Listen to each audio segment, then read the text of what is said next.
সমস্যা নাই। মিস্টার আপু একটু তাকান। বলেন কি? না, আমি যে কথা প্রশ্ন করছি সেটা অ্যান্সার পাই না।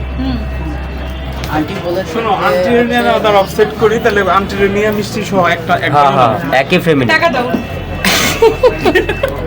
না, মানুষ তো আমার আসলে না অন ক্যামেরা, মানুষ তো আমার এই যে শ্যুটের জন্য মনে করেন আজকে যে শ্যুট করতেছে 2.5 লাখ টাকা খরচ করছে আপনি ব্রাইডাল শ্যুটে।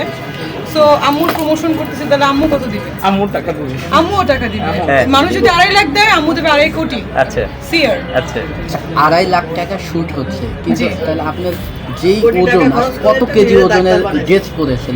এই ড্রেসটা অনেক এক্সপেন্সিভ, এটা অবশ্যই স্পন্সরের একটা ড্রেস, আমি জানি না, পরে নাম বলবো, এটা পরে বলবো এটা আমরা।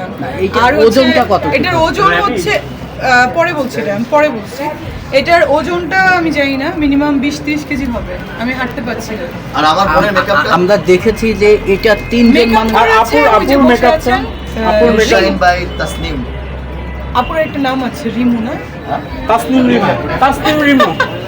তাসনিম রিমু না, আপু মেকআপটা আপু, করেছে। আমরা makeover আপনি টা। যখন এসেছেন আরো বাকি আছে মেকআপের কাজের জন্য বলছি না, ওখানে শুটে যেয়ে বলবো। আচ্ছা, আপু, আমরা যখন দেখেছি আপনি উঠছেন, 3 জন মানুষ আপনার এই ড্রেসটা ধরে তুলছে, এত ভারী, তো মনে হচ্ছে যে অনেক 200 কেজি হবে মনে হয় ওজন।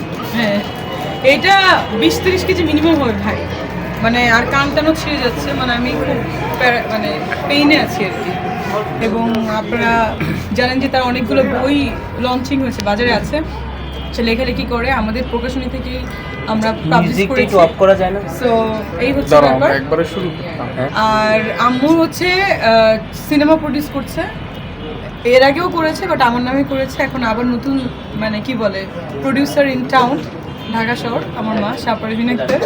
সো এটাই, আর আম্মুর আজকে প্রমোশন করতেছি, সেই জন্য 2.5 কোটি টাকা আম্মুর কাছ থেকে রিমোশন নিয়ে। আন্টি কি দিবেন আপনার মেয়েকে 2.5 কোটি টাকা? যেহেতু সবই তো আমার মেয়ে, হ্যাঁ, এটা তো অবশ্যই। অলরেডি অনেক কোটি দিয়ে দিছে। আচ্ছা তারপরে আপনার এখন মেয়ে cash মানুষ দিতে হিসেবে হবে। কেমন?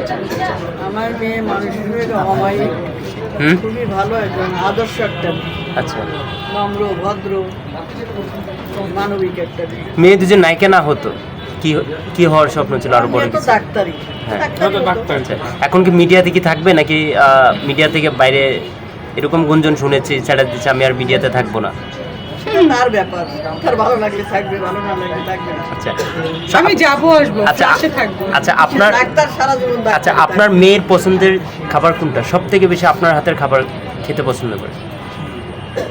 আমার হাতে পায়েসটাও খুব পছন্দ করে। সব খাবারই করি আম্মু। আচ্ছা তবে আমাকে আমাদের দেশে কুক আছে, আমি- দুজন রান্না করার আছে, একজন আমার বাবা, হাতের একজন cook। সবজি টবজি So, আমি যাই রান্না রান্না করার করি time পাই সবসময় না। ভালো লাগে, কিন্তু আচ্ছা। আমার এখন রান্না করা যেতে দেয় না। একদিন ওই আগুন ধরে পুড়ে গেছে আমার শাড়ির উনার আঁচল কে? আমার, তারপরে আমার আর রান্নাঘরে ঢুকতেই দেয় না আমার। আচ্ছা খুব কাছে। আচ্ছা আপনি আপনার হাতে কোন খাবারটা আম্মুকে খাওয়াচ্ছেন পাক করে?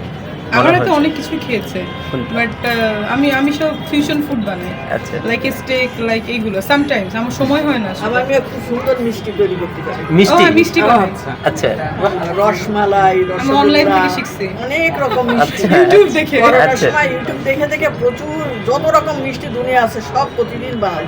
আচ্ছা তারপরে এই যে ইয়ে কিন্তু সবচেয়ে হায়দ্রাবাদের মিষ্টি, হ্যাঁ, but হায়দ্রাবাদের ওই বিরিয়ানি, হ্যাঁ বিরিয়ানি। এই বিরিয়ানিটা এত সুন্দর রান্না করে কি বলবো, মানে আমার ওইটা খুব সবচেয়ে ভালো লাগছে। আর সবচেয়ে ভালো আর হচ্ছে, রসমালাইটা। সবচেয়ে একটা মজার ব্যাপার হচ্ছে রান্না করা খুব ডিফিকাল্ট জব। না, আমরা তো জানি যে মিষ্টাপু রান্নাই করতে পারে। আমার মেয়ে এমন কোনো কাজ নেই যে পারে না। আমি ঘর বুঝতে পারি, আমি যখন দুবাই সব যাই, পারে আমার মেয়ে। না আমি বলি আমার মেয়ে ফর সব পারে। দ্য নাইস আমার ইনফরমেশন, মেয়ে আমার ক্লাস 5 থেকে কোর্সন চলছে,